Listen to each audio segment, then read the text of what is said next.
प्रभु यीशु मसीह का अति पवित्र नाम का महिमा हो आणि प्रभु येशू ख्रिस्ताच्या अति पवित्र नावाचा गौरव असो। प्रभु ने हमको फिर से एक बहुत अच्छा सौभाग्य दिया है, एक बार फिर से मिलकर संगति करने के लिए। आणि प्रभूने एक चांगलं सौभाग्य आपल्याला दिलेलं आहे की पुन्हा एकदा आपल्याला एकत्र मिळून सहभागिता करण्याकरता। जैसा जैसा दिन मिलते जाता है वैसे वैसे हम लोग प्रभु में संगति में बढ़ते रहना, यही प्रभु का इच्छा है। आणि जसे जसे आपल्याला दिवस मिळत जातात तसं तसं प्रभूच्या संगतीमध्ये वाढणं हीच इच्छा आहे। तो ऐसा आज फिर से इसके लिए प्रभु ने हमको अच्छा अवसर दिया है कि प्रभु का उस संगति में फिर से हम लोग आकर एकत्र होकर हम बढ़े। आणि प्रभूने आपल्याला अजून एक संधी दिलेली आहे की प्रभूच्या संगतीमध्ये आपण एकत्र येऊन अधिक वाढावं।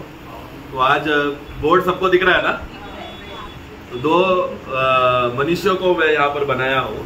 मैंने मतलब आर्टिस्ट कोई और है लेकिन बस समझने के लिए है।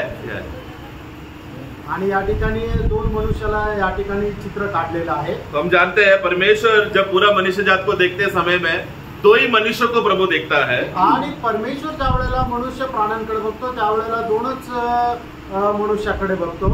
ये है आदम और ये है यीशु। आणि हा आदम आहे आणि हे प्रभु येशू ख्रिस्त आहे। परमेश्वर ने जब मनुष्य को जब निर्माण किया, परमेश्वर ने मनुष्य को एक उद्देश्य से बनाया है जो, और ये एक ऐसा महान उद्देश्य है जो युगानी युग तक ये उद्देश्य का कार्य को हम देख पाएंगे। आणि परमेश्वराने ज्या वेळेला मनुष्याची निर्मिती केली त्यावेळेला एक विशेष उद्देशाने निर्मिती केली आणि हा एक असा उद्देश आहे की तो युगानुयुग तो चालत राहणार आहे। तो उसके लिए तो प्रभु ने हमें वो उद्देश्य समझना है। वचन के द्वारा प्रभु हमसे क्या बात करना चाहते हैं, प्रभु का दिल का हृदय का उद्देश्य क्या है, वो बस उसका एक छोटा सा स्टडी है। आप लोग इस विषय में शायद जानते भी रहेंगे आप। आणि प्रभूच्या हृदयाचा जो उद्देश आहे त्याच्यावर आज आपण मनन करणार आहोत। कदाचित तुम्हाला ते ठाऊकही असेल। तो विषय ये है कि धारण करना, आणि विषय आहे की ग्रहण करणं, नहीं धारण पहनना, परिधान करणं। हाँ, हम लोग मसीह हमें परमेश्वर ने जब मनुष्य को जब बनाया, आणि परमेश्वराने ज्या वेळेला मनुष्याला बनवलं, हम जानते हैं कि परमेश्वर ने मनुष्य को सीधा बनाया करके भविष्यवक्ताओं में सब हम पुस्तकों में पढ़ते हैं। आणि परमेश्वराने मनुष्याला सरळ बनवलं हे आपण संदेष्टांच्या पुस्तकामध्ये वाचतो। परमेश्वर ने जब आदम और हव्वा को बनाते समय में महिमा देकर बनाया क्या? आणि परमेश्वराने आदम आणि हव्वा यांना बनवताना त्यांना गौरव देऊन बनवलं का? मनुष्य को कैसा बनाया? आणि परमेश्वराने मनुष्याला कसं बनवलं? मिट्टी से ही बनाया, लेकिन उसका अवस्था कैसा था? उसने कुछ पहना था क्या? आणि त्याने काही परिधान केलेलं होतं का? बाइबल में ऐसा एक वाक्य हम पढ़ते हैं, एक वचन आपण वाचूया। उत्पत्ति का पुस्तक 2 अध्याय, उत्पत्ति त्याचा 2 अध्याय उसका 25, त्याचं 25 वचन। ये पाप करने के पहले की बात है आणि पाप करण्याच्या अगोदरची ही गोष्ट आहे। आदम और उसकी पत्नी हाँ दोनों नंगे थे, हाँ पर लज्जाते न थे। हाँ, मतलब वो लोग ने कुछ पहना था क्या? आणि त्यांनी काही परिधान केलेलं होतं का? नहीं। तो ये वाक्य एक वाक्य क्लियरली स्पष्ट करता है कि परमेश्वर ने जब मनुष्य को बनाया था बिना वस्त्र या कुछ भी वो लोग धारण ना करे हुए उसी रीति से वो लोग ने परमेश्वर ने उनको बनाया था। आणि परमेश्वराने ज्या वेळेला मनुष्याला बनवलं त्यावेळेला त्यांनी कुठल्याही प्रकारे काही परिधान केलं नव्हतं, अशा परिस्थितीमध्ये बनवलं। रोमियो का पुस्तक में जब हम पढ़ते हैं, आणि रोमकराच्या पुस्तकामध्ये ज्या वेळेला आपण वाचतो उसका 3 अध्याय में, त्याच्या 3 अध्यायामध्ये हम लोग ये वाक्य के आधार पर लोग हमेशा बोलते हैं कि परमेश्वर ने जब मनुष्य को बनाया तो वो पाप के वजह पाप करने के बाद उसका महिमा निकल गया करके ऐसा समझते हैं। 23 पढ़ना, 3 का 23। रोम त्याचा 3 अध्याय त्याचं 23 वचन। इसलिए कि सबने पाप किया है, हाँ, और परमेश्वर की महिमा से रहित थे। उसका ही मराठी में कैसा है? कारण सर्वांनी पाप केले आहे, हाँ, ते देवाच्या गौरवाला उणे पडले आहे, कम पडले। हाँ, ये शब्द राइट है। आणि हा शब्द बरोबर, हे वचन बरोबर आहे। मतलब परमेश्वर ने जब मनुष्य को बनाया आणि ज्या वेळेला देवाने मनुष्याला बनवलं उसको महिमा को धारण करने के लिए बनाया था, आणि त्याला गौरव परिधान करण्याकरता बनवलं होतं, जिसकी वजह से मनुष्य को अभी क्या करना पड़ेगा? आणि ज्याच्यामुळे मनुष्याला आता काय करावं लागेल? अगर वो जीवन का वृक्ष खा लेता, जीवनाच्या झाडाचं फळ जर त्याने खाल्लं तो असतं, तुरंत परमेश्वर ने जो इच्छा किया कि वो महिमा धारण करे वो तभी वहां पर पूरा हो जाता था। आणि मग जसं देवाने इच्छा केली होती की मनुष्याने गौरव परिधान करावा, त्यावेळेला ते फळ खाल्ल्यानंतर त्याने गौरव त्याला मिळालं असतं। परमेश्वर ने मनुष्य को जानबूझ के ही नंगा बनाया। क्यों जानबूझ के नंगा बनाया? आणि परमेश्वराने मनुष्याला जाणून बुजून नग्न बनवलं, ते का? ताकि वो जीवन का वृक्ष को खाकर परमेश्वर ने जो उद्देश्य किया है कि महिमा धारण करके जिए, वो उद्देश्य वहां पर पूरा हो। आणि त्याने जीवनाच्या झाडाचं फळ खाऊन परमेश्वराचा जो उद्देश आहे की त्याने गौरव परिधान करावा, तर त्याने तो गौरव परिधान करावा। परंतु जिस दिन मनुष्य ने पाप किया, आणि ज्या वेळेला मनुष्याने पाप केलं, परमेश्वर ने जिस महिमा के लिए उसको चुनकर तू धारण करना चाहिए था, उद्देश्य करके रखा था, उसमें कमी आ गई, कम पड़ गया उसमें। आणि मग मनुष्याने तो गौरव परिधान जो करायला पाहिजे होता त्याच्यामध्ये तो कमी पडला। उदाहरण के लिए ओलंपिक्स के लिए सोचो 10 लोग भागने के लिए तैयारी कर रहे हैं, आणि ऑलिम्पिक मध्ये 10 लोक पळण्यासाठी शर्यतीत आहे। तो वो लोग क्या करेंगे? प्रतिदिन ओलंपिक्स के लिए उसके हिसाब से वो लोग क्या करते हैं? अपने शरीर को उसके हिसाब से वो लोग तैयारी करते हैं। आणि मग ते लोक आपल्या शरीराची तयारी त्याच्याप्रमाणे करतात। परंतु एक बार क्या हो गया, ओलंपिक्स के जो युद्ध मेन दौड़ने के 2 दिन पहले एक उसमें से एक दौड़ करने वाला व्यक्ति का एक्सीडेंट हो गया और पैर उसका टूट गया। आणि ऑलिम्पिक मध्ये धावण्याकरता जे लोक सराव करत होते त्याच्यापैकी एका व्यक्तीचा अपघात झाला आणि त्याचा पाय तुटला। तो वो क्या हो गया, ओलंपिक्स के दौड़ के दिन में लंगड़ते लंगड़ते पूरा स्ट्रेचर पट्टी लगाकर बैंडेज लगाकर ऐसा लंगड़ कर आ रहा है स्टार्टिंग पॉइंट में। आणि मग तो जो व्यक्ती आहे तो आपला काठी घेऊन आणि पायाला बँडेज बांधून तो लंगडत येत आहे। तो ये क्यों ऐसा आया? आणि तो असा का आला? क्योंकि ये व्यक्ति पहला क्वालिफाइड था भागने के लिए, सामने मुकुट रखा है, सामने उसको इनाम रखा है, पहला वो व्यक्ति क्वालिफाइड था। आणि पहिला तो मनुष्य जो आहे तो त्या शर्यतीमध्ये भाग घेण्याकरता पात्र होता। परंतु जैसे ही वो लंगड़ा हो गया, वो अभी क्या हो गया, दौड़ने के लिए अभी वो कम पड़ गया, वो क्वालिफिकेशन लॉस्ट हो गया, वो नुकसान हो गया उसको। आणि मग जसं त्याचा अपघात झाला, त्याचा पाय तुटला, त्यावेळेला तो त्या शर्यतीमध्ये भाग घेण्याकरता अपात्र झाला। हाँ, मतलब उसमें एक ऐसा कमी आया जिसके वजह से वो दौड़ नहीं सकता और वो प्राइज इनाम जीत नहीं सकता। आणि त्याच्या जीवनामध्ये मग अशा प्रकारे उणीव आली की मग तो त्या शर्यतीमध्ये पडू शकत नाहीये आणि ते बक्षीस सुद्धा प्राप्त करू शकत नाहीये। उसी रीति से परमेश्वर ने जब मनुष्य को बनाया, उसको क्वालिफिकेशन क्या दिया कि तुझे भागना है और परमेश्वर का महिमा को प्राप्त करना है, जो उद्देश्य मनुष्य जात के लिए रखा था। आणि परमेश्वराने जसं मनुष्याला बनवलं त्याच्या पाठीमागे परमेश्वराचा उद्देश काय होता की मनुष्याने सुद्धा धावायचं आणि जो गौरव त्याच्या करता ठेवलेला आहे तो परिधान करायचा आहे। उसका क्या परीक्षा था? प्रभु कहता है कि जिस दिन तू ज्ञान का वृक्ष का फल खाएगा उस दिन तू मरेगा, और पाप उसमें प्रवेश हुआ। आणि मग त्याचा परीक्षा काय होती की ज्या दिवशी चांगले आणि वाईट ज्ञान देणाऱ्या झाडाचं तू फळ खाशील त्यावेळेला तू पाप करशील। और उसी दिन क्या हो गया, अभी हमने रोमियो में क्या पढ़ा, जिस दिन वो फल खाया, ज्ञान का वृक्ष का फल खाया, अभी वो कमी हो गया उसमें, अभी क्वालिफाइड नहीं है जीवन का वृक्ष खाकर परमेश्वर का महिमा, जो परमेश्वर ने उसको महिमा के लिए धारण करने के लिए वस्त्र तैयार करके रखा था, वो अभी डिस्क्वालिफाई हो गया। आणि मग ज्या वेळेला त्याने ते चांगल्या आणि वाईटाचं ज्ञान होणारं फळ खाल्लं त्यावेळेला तो काय झाला की परमेश्वराने त्याला जो गौरव परिधान करण्याकरता सांगितला होता त्याच्या करता तो अपात्र झाला किंवा त्याच्या करता तो कमी पडला। तो जैसे ही उसने फल खाया, हम जानते हैं, बाकी सब ले रहा नहीं, आप लोगों को मालूम है, उत्पत्ति 3 में हम पढ़ते हैं कि जैसे ही उसने फल खाया उसका शारीरिक ज्ञान की आंखें खुल गया, तुरंत वो पहचाना कि मैं शारीरिक रीति से नंगा हूँ। आणि मग ज्या वेळेला त्याने त्या झाडाचं फळ खाल्लं त्यावेळेला त्याचे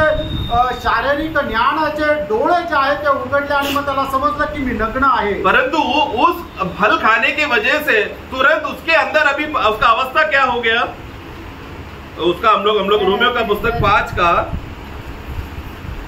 19 पढ़ेंगे। रोम त्याचा 5 अध्याय 19 वचन।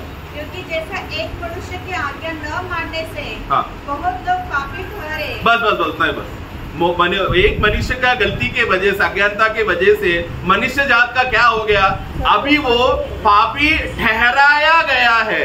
आणि एका मनुष्याने आज्ञा न पालन केल्या कारणाने सर्व मनुष्य जे आहे ते पापी झाले। हाँ, ये कौन ठहराया है ये पापी है करके? आणि मग त्यांना पापी असं कोणी ठरवलं? हाँ, मतलब परमेश्वर जब देखते समय में सारा मनुष्य क्या हो गया अभी? तो अभी ये मनुष्य, अभी ये आदम का अभी ये क्या हो गया, ये पूर्ण रीति से अभी भ्रष्ट हो चुका है। परमेश्वर के लिए कोई भी उपयोगी पात्र या परमेश्वर के लिए उपयोगी बन सके ऐसा कुछ भी गुण उसमें नहीं है। आणि आदाम जो आहे तो आता पापी झाला, एकदम भ्रष्ट झाला आणि परमेश्वराकरता तो उपयोगातील असा कुठलाही गुण त्याच्यामध्ये नाही। अभी आदम और हव्वा से जो भी वंश आएगा उनका अवस्था क्या है? आणि आदाम आणि हवा यांच्यापासून जो येणारा वंश त्यांची अवस्था काय आहे? पापी है, मतलब दो प्रकार का पाप है, एक जन्म का पाप और एक कर्म का पाप। आणि पाप जे आहे ते दोन प्रकारे, एक म्हणजे जन्माचा पापी आणि दुसरं म्हणजे कर्माचा पापी। तो आदम और हव्वा में से अभी जितने भी वंश आएंगे वो लोग सब कैसे हैं? हाँ, और वो जन्म से पापी होने की वजह से उनका कर्म भी कैसा है?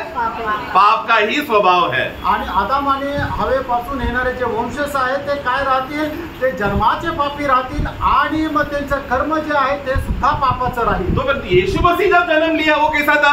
आणि ज्या वेळेला प्रभू येशू ख्रिस्ताचा जन्म झाला त्यावेळेला तो कसा होता? क्या मरियम ने योसेफ को जानकर या पुरुष और स्त्री के संबंध से यीशु का जन्म हुआ है क्या? आणि प्रभू येशू ख्रिस्ताचा जन्म स्त्री आणि पुरुष यांच्या संबंधाच्या द्वारे झाला आहे का? नहीं, क्योंकि सिर्फ मरियम का खाली गर्भ का पात्र इस्तेमाल किया गया था, लेकिन प्रभु जो शरीर लेने के लिए जो बीज, वो बीज कहाँ से आया?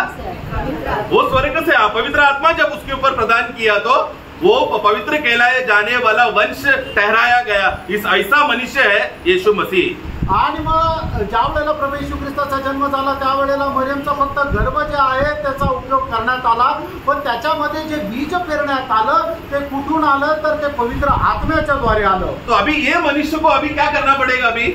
आणि मग आता या मनुष्याला काय करावं लागेल? इस मनुष्य के समान बनेगा तो ही वो परमेश्वर को भाने वाला, परमेश्वर को प्रसन्न करने वाला अवस्था में वापस बन सकता है। आणि जुना मनुष्य आदाम जो पापामध्ये होता त्याला जर मग दुसरा आदाम प्रभू येशू ख्रिस्ताप्रमाणे जर व्हायचं आहे तर मग त्याला काय करावं लागेल? तो ही वो व्यक्ति वापस परमेश्वर के उद्देश्य का प्रसन्न होने वाला मनुष्य बन पाएगा। आणि मग त्याच वेळेला तो परमेश्वर प्रसन्न होणाऱ्या उद्देशामध्ये तो प्रसन्न होऊ शकेल। अभी ये जो हम जो ये देख रहे हैं ना, ये मनुष्य का प्राण को मैं बता रहा हूँ, ये शरीर नहीं है, ये मनुष्य का प्राण है। ये दाग कहाँ पर है? आणि मी ये दाग कहाँ पर है? शरीर में नहीं है, दाग में है, प्राण में है उसका दाग। आणि मी हे जे दाखवत आहे ते मनुष्याच्या जीवामध्ये असणारे ते डाग आहे। तो मनुष्य जब पापी है बोलते समय में वो व्यक्ति पापी है।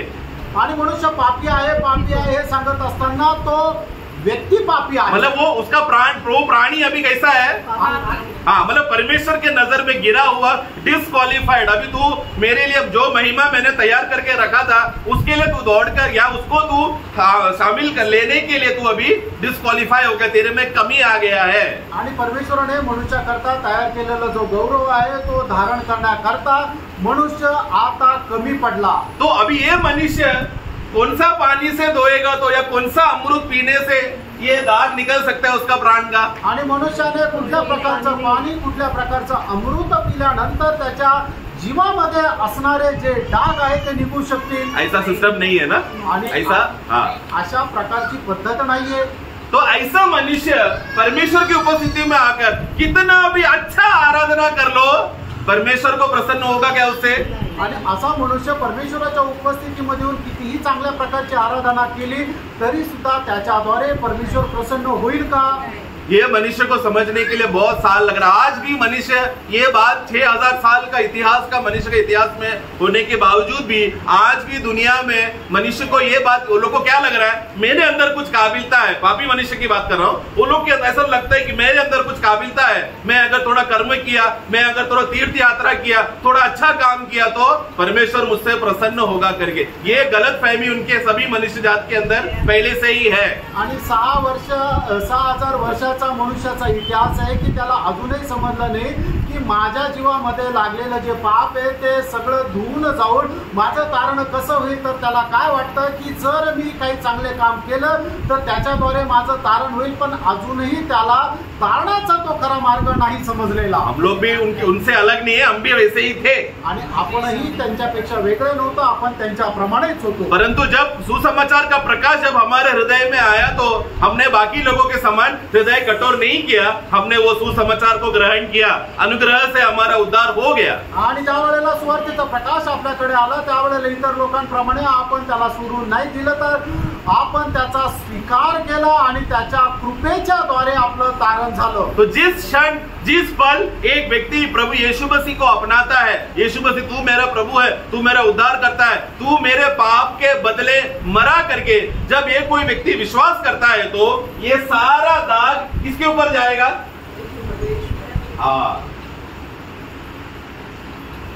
आणि मग ज्या वेळेला एखादा व्यक्ती या गोष्टीचा स्वीकार करतो की माझ्या पापाकरता प्रभू येशू ख्रिस्त आला, माझ्याकरता तो मेला, आणि त्याला प्रभू म्हणून ज्या वेळेला तो स्वीकारतो त्यावेळेला त्या मनुष्याचे जे काही डाग आहे ते सगळे कोणाकडे ट्रान्सफर होतील?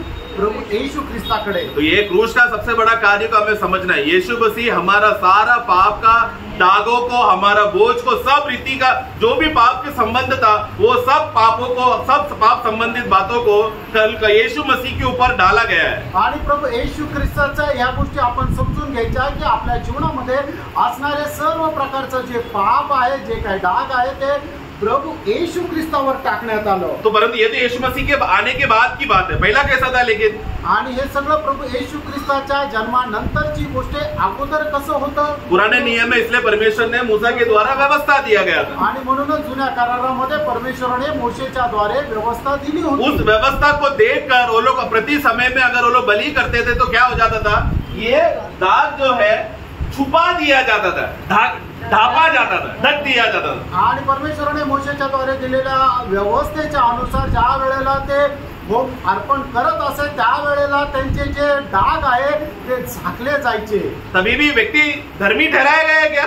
आणि तरी सुद्धा मनुष्य तो नीतिमान ठरले गेला का? व्यक्ति तभी भी धर्मी नहीं, व्यक्ति तभी भी पापी है. आणि त्यावेळेला सुद्धा मनुष्य जो आहे तो पापी आहे. तो ये व्यक्ति कब पापी से धर्मी हो जाएगा? आणि तो मनुष्य पापापासून नीतिमान केव्हा होईल? जब वो विश्वास करेगा कि एक दिन एक मसीहा आएगा, भविष्य में आएगा, मेरा सारा पापों को लेकर जाएगा. वो बात को स्मरण करने के लिए आज मैं पाप बलि, होम बलि, मेल बलि, अन्न बलि चढ़ा रहा हूँ, क्योंकि आगे एक दिन मसीहा आके मुझे बचाएगा. आणि मग ज्या वेळेला तो व्यक्ती या गोष्टीवर विश्वास ठेवेल की माझ्या पापाकरता येणाऱ्या दिवसामध्ये प्रभू येशू ख्रिस्त घेईल आणि तो माझे पाप आपल्या स्वतःवर घेऊन मध्यस्थावर मरेल आणि त्याचा एक नमुना होऊन तो होम अर्पण करेल. परंतु मनुष्य ने क्या किया? जैसे जैसे ये बात समझना चाहिए था, ये बात भूलते भूलते वो लोग खुद से स्वयं धार्मिकता का काम करने के लिए शुरू हो गया. आणि मनुष्याने हे समजून घ्यायला पाहिजे होतं, पण या गोष्टी तो विसरून गेला आणि स्वतःच नीतिमत्व प्रस्थापित करण्याकरता स्वतःच्या सामर्थ्यामध्ये तो कार्य करू लागला. रोमियो का पुस्तक 8 का उसका 3 पढ़ेंगे. रोम त्याचं 8 अध्याय त्याचं 3रं वचन. क्योंकि जो काम व्यवस्था शरीर के कारण दुर्बल होकर न कर सकी, उसको परमेश्वर ने किया.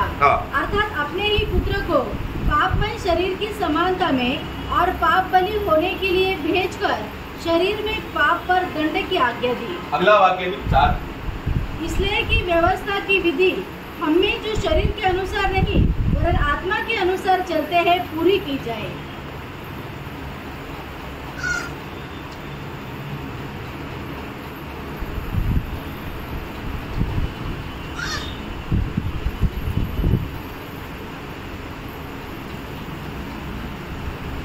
परमेश्वर का धार्मिकता का मांग ऐसा करके शब्द है क्या? 8 का 4 में. हिंदी मराठी में पढ़ना, मराठी में पढ़ो. 8 का 4 righteous requirement of the law. जे आपण गैर स्वभावाप्रमाणे नव्हे तर आत्म्याप्रमाणे चालतो ते आपल्यामध्ये नियमशास्त्राने लावून दिलेले.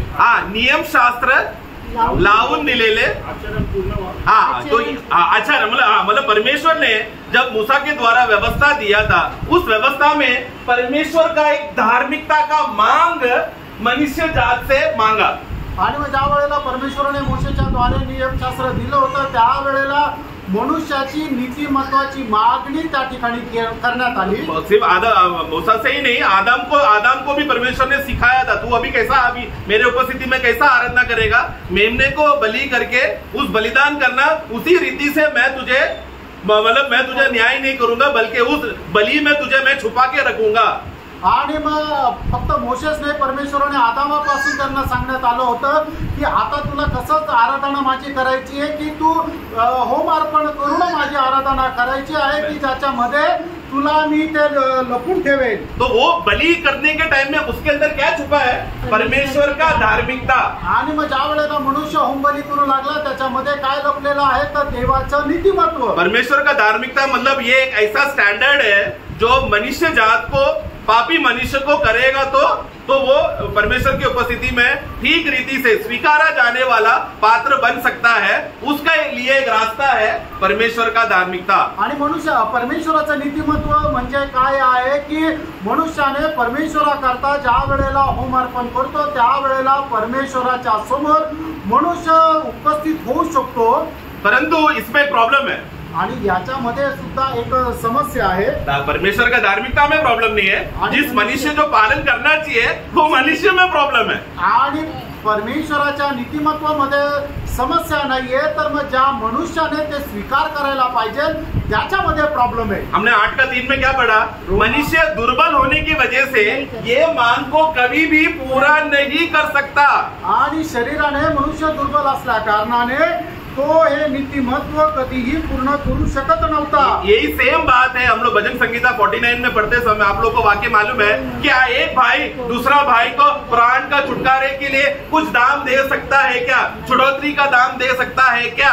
आणि स्तोत्र 49 मध्ये म्हटलेलं आहे की एक भाऊ आपल्या दुसऱ्या भावा संबंधाने, त्याच्या तारणा संबंधाने परमेश्वराला काही किंमत देऊ शकतो का? असंभव, अशक्य। ये नहीं हो सकता। हे नाही होऊ शकत। ये क्यों नहीं हो सकता? हे का नाही होऊ शकत? क्योंकि मनुष्य पापी है, उसका जो भी कर्म वो करने जाएगा उसका सारा कर्म श्रापित रीति से होगा, पवित्र रीति से नहीं होगा। आणि मनुष्य पापी आणि तो करणारा कुठल्याही प्रकारचं काम जे आहे ते पापामध्ये रूपांतर होईल, पवित्रतामध्ये रूपांतरित होणार नाही। शरीर से किया बोलकर अशुद्ध है वैसा नहीं, वो व्यक्ति अंदर से पापी है, अंदर से वो भ्रष्ट है।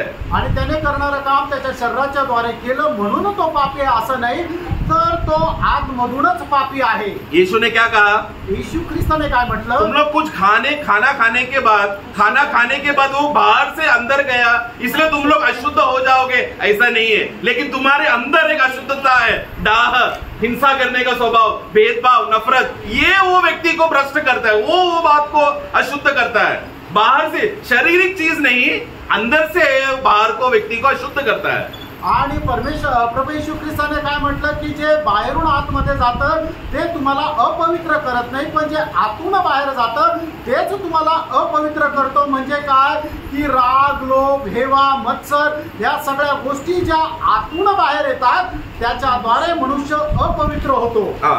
रोमियो 10:3 परमेश्वर ने अभी मनुष्य को परमेश्वर का धार्मिकता दिया, अभी मनुष्य ने क्या किया? 10:3 वे परमेश्वर की धार्मिकता से अनजान होकर, देखो शब्द ध्यान देना, परमेश्वर की धार्मिकता से वो लोग अनजान होकर और अपनी धार्मिकता स्थापित करने और अपना खुद का धार्मिकता स्थापना करने के लिए यत्न करने लगे, परमेश्वर की धार्मिकता के अधीन न हुए। हाँ देखो, अधीन होना था परमेश्वर की धार्मिकता की उपस्थिति में, उनको वो धार्मिकता पे उनको अधीन होना था, लेकिन वो धार्मिकता को हटाकर वो लोग सब लोग स्वयं धर्मी करिए, स्वयं से वो लोग करने की कोशिश किया। आणि मनुष्याने काय आहे की जे परमेश्वराचं नीतिमत्व आहे त्याच्या अधीन व्हायला पाहिजे होतं, पण त्यांनी तसं न करता ते स्वतःचं नीतिमत्व प्रस्थापित करायचा प्रयत्न केला। यशायाह का पुस्तक 64 में, यशायाह त्याचा 64 अध्याय 64 का 4 है शायद, मनुष्य का धार्मिकता क्या है इधर लिखा है, देखो 6 में 64 का 6 का रखिए, 64 का 6 यशायाह त्याचा 64 अध्याय त्याचं 6 वचन। हम तो सबके सब अशुद्ध मनुष्य कैसे है? हाँ एक मिनट, हम लोग सब लोग अशुद्ध है। कहाँ पर अशुद्ध है? प्राण, ठीक है। हाँ आगे। और हमारे धर्म के महिला जो धर्म का काम कहाँ पर करते हैं हम लोग? आणि नीतिमत्वाचं काम आपण कुठे करतो? शरीर में, शरीरात. ठीक है. तो बाहर शरीर में अभी तो क्या हो गया, देखो वहां पर वो उधर एक वस्त्र के बारे में बोला है.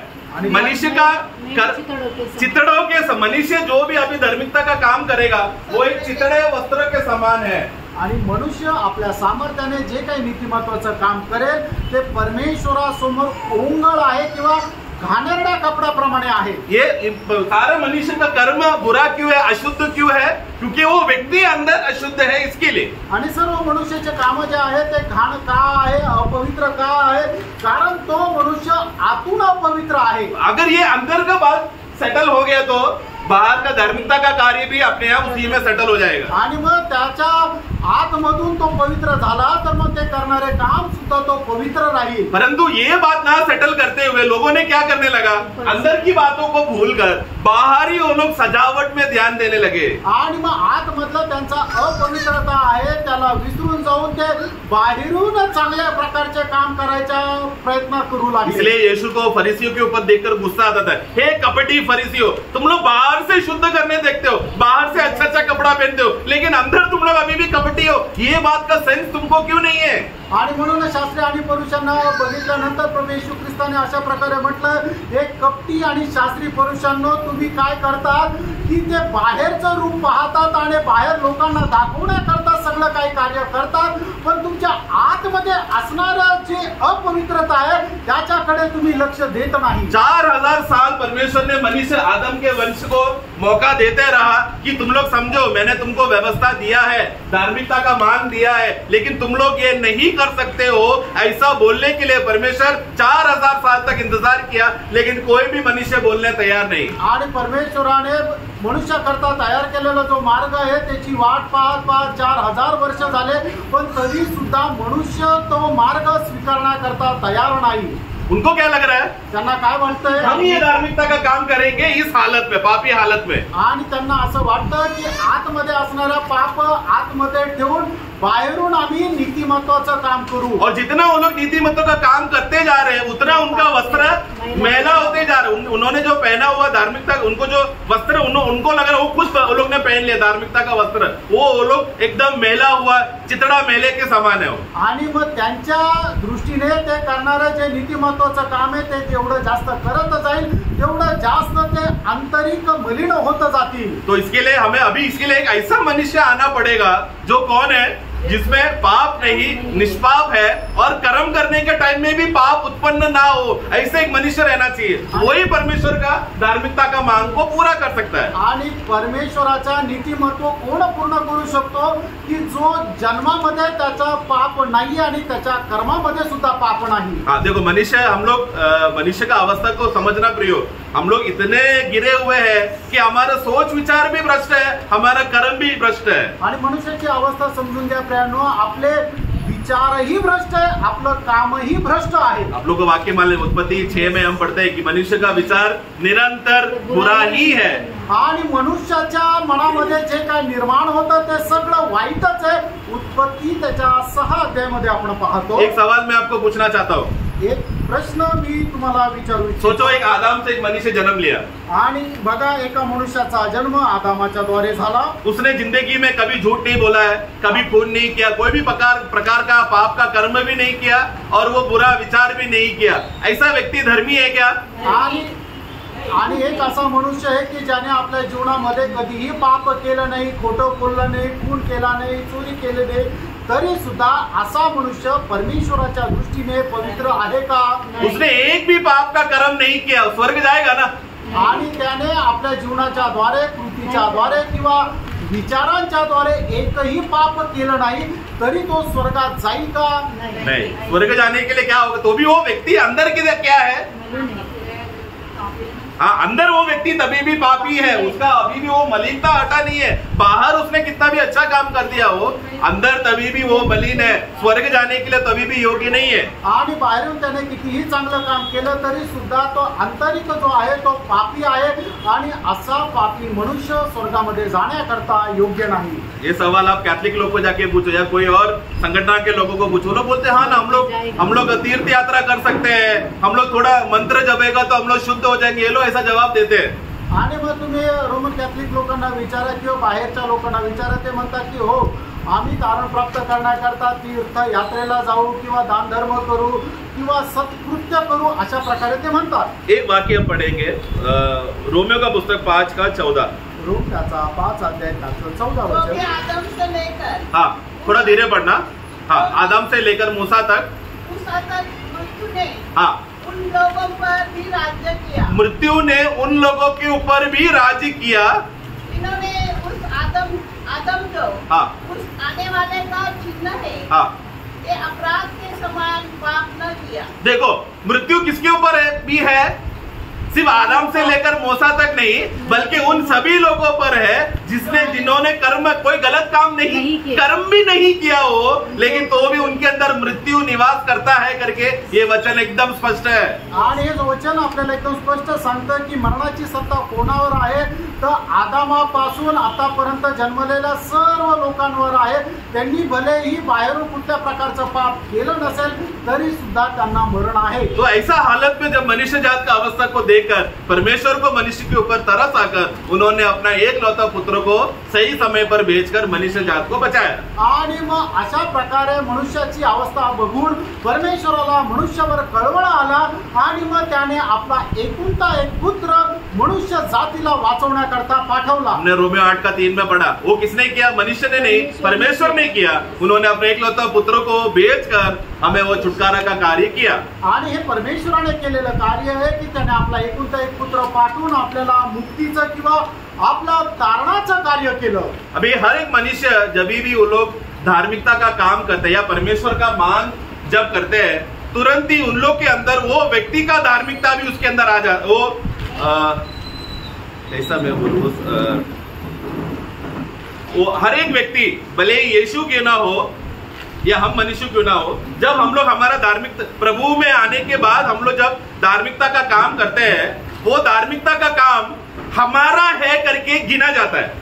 आणि प्रभूमध्ये आल्यानंतर किंवा तारण प्राप्त झाल्यानंतर आपण करणारं कुठल्याही प्रकारचं नीतिमत्वाचं जे काम आहे ते आपण केलेलं काम असं समजलं जातं। वो उसके ऊपर गिना जाएगा आणि ते असं मोजलं जातं। उसमें एक वाक्य हम पढ़ेंगे जैसे आपको बात को समझने के लिए, प्रकाशित वाक्य 19 का उसका 8 में, प्रकटीकरण 19 अध्याय 8 वचन। उसको शुद्ध और चमकदार हाँ और महिमल पहनने का अधिकार दिया गया। हाँ, जो क्योंकि उस महिमल का अर्थ हाँ पवित्र लोगों के धर्म के, देखो किसके धर्म के काम है वो, पवित्र लोगों, लेकिन पवित्र लोग किस पर आश्रय होकर करता है? करने वाला सब ये एक्चुअली हमारे अंदर से जो करवा रहा है यीशु मसीह करवा रहा है, हम लोग स्वयं में नहीं कर रहे, यीशु मसीह हमसे करवा रहा है। लेकिन प्रभु का कितना बड़ा दया है कि ऐसा प्रभु पर यीशु मसीह पर आश्रय कर प्रभु जिन जिन लोगों को मसीह का आत्मा की इच्छा के अनुसार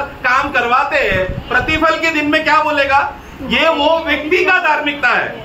आणि बघा प्रभू येशू ख्रिस्ताची केवढी मोठी दया आहे की प्रभू येशू ख्रिस्त तारण प्राप्त झालेल्या लोकांच्या द्वारे नीतिमत्वाचं काम पूर्ण घेतो आणि मग अशा प्रकारे नीतिमत्वाचं काम करणाऱ्या लोकांना ज्या वेळेला प्रतिफळ प्राप्त होतं त्यावेळेला त्यांना ते करणारं जे नीतिमत्वाचं काम आहे हे त्यांनी केलं आहे असं समजून त्यांना प्रतिफळ भेटेल। ध्यान देना, ये सफेद पोशाक जो है बाहर जो पहना है, ये सफेद पोशाक वो व्यक्ति का स्वयं धार्मिकता का वस्त्र है। आणि बाहेरून घालणारे जे पांढरे पोशाख आहे, नहीं अब ये कपड़ा नहीं, हमारा ये कपड़े नहीं, ये प्राण के ऊपर हमने मनुष्य स्वयं धार्मिकता कर वो लोग ने क्या किया? स्वयं धार्मिकता का वस्त्र अंदर ही पहने, शरीर में नहीं। देखो मेरा टॉपिक शरीर का है ही नहीं, प्राण में। हाँ, तो प्राण में जब भी एक व्यक्ति पापी जब यीशु मसीह में आने के बाद भी, यीशु मसीह के पहले भी, जो कोई भी स्वयं से मैं ये कर सकता हूँ, मैंने आज ऐसा किया, मैंने इधर प्रार्थना की तो ये चंगा, वो लोग सब क्या कर रहे हैं? स्वयं धार्मिकता वो लोग ये कर रहे हैं। वो स्वयं धार्मिकता उनका क्या है? उनका स्वयं धार्मिकता का वस्त्र है। आणि ज्या वेळेला मनुष्य आपल्या स्वतःच्या मध्ये राहून आपल्या मीपणामध्ये राहून करणारं कुठल्याही प्रकारचं नीतिमत्वाचं काम किंवा कुठल्याही प्रकारचं चांगलं काम जे आहे ते करतो, त्यावेळेला ते काम कुठलं राहतं? ते स्वतःचं नीतिमत्व राहतं। हमने रोमियो 10:4 में हमने वो पढ़ा, वो रोमियो 10:3 में पढ़ा हमने, 10:3 मध्ये आपण ते वाचलं। मनी वो लोग ने क्या करने लगा? स्वयं का धार्मिक, खुद की धार्मिकता स्थापना करने लगा। मतलब वो लोग कहाँ पर पहन रहे? अपना प्राण में। देखो, जब तक एक व्यक्ति का प्राण नंगा रहेगा, ये अभी व्हाइट मैंने पोशाक बनाया ना, अगर ये व्हाइट पोशाक किसके पास भी नहीं है, वो लोग परमेश्वर के सामने खड़ा नहीं रह सकते। आणि ज्याच्याकडे पांढरे कपडे नाहीये ते परमेश्वरासमोर उभे राहू शकत तो प्राण को ढकने के बाद ही वो व्यक्ती क्या कर सकता है? परमेश्वर की उपस्थिति में आकर आराधना, भेंट जो भी है कर सकते हैं। आणि जो कोणी आपला जीव त्या पांढऱ्या कपड्याने परिधान करतो तोच परमेश्वराच्या सम्मुख येऊन त्याची आराधना करू शकतो। तो आदम और हव्वा को जब परमेश्वर ने एक मेमने का चमड़े का वस्त्र पहनाया, वो एक छाया है। वो क्या छाया है? कि मैं तुम्हारे प्राण में जो पापी मनुष्य जो तू बन चुका है उसको मैंने ढक दिया है। वो छाया है वो। आणि परमेश्वराने आदाम आणि हव्वाला त्यांना चामड्याचे वस्त्र परिधान करण्याकरता दिले। ती छाया काय आहे? तर मी तुमचा जीव जो आहे तो तुम्ही पापी झालेले होते, तर तुमचा जो प्राण आहे तो मी तो झाकलेला आहे। तो अभी आदम के बाद जितने भी मनुष्य जन्म लेंगे उनको अपने प्राण में क्या करना पड़ेगा? ऐसा वस्त्र पहनना पड़ेगा ताकि परमेश्वर की उपस्थिति में आकर योग्य रीति से भेंट कर सकते, आराधना कर सकते, समर्पण कर सकते। परमेश्वर को बहाने वाला बात करना है तो उसका प्राण को ढकना पड़ेगा, नहीं तो वो पापी है। आणि म्हणूनच आदामाच्या पिढीमध्ये जन्मलेल्या लोकांना काय आहे की आपला जीव जो आहे तो अशा प्रकारे झाकावा लागेल की जेणेकरून ते परमेश्वराच्या उपस्थितीमध्ये येऊन परमेश्वराची आराधना करू शकतील। जर त्यांनी आपला जीव झाकला नाही तर मग ते परमेश्वराच्या उपस्थितीमध्ये पापी आहे। तो हर एक मनुष्य भी क्या करना चाहिए? पुराने नियम में व्यवस्था दिया गया था, आणि म्हणूनच जुन्या करारामध्ये व्यवस्था दिली होती। तो वो व्यवस्था के सामने आते समय में आबेल जैसा क्या बोलना है? ये मेमना योग्य है, मैं योग्य नहीं। कैन क्या बोला? मैं और मेरा बल योग्य है। ऐसा नहीं करके आबेल जैसा समर्पण करने वाला व्यक्ति जो भी रहेगा उन लोगों को तुरंत परमेश्वर क्या करेगा?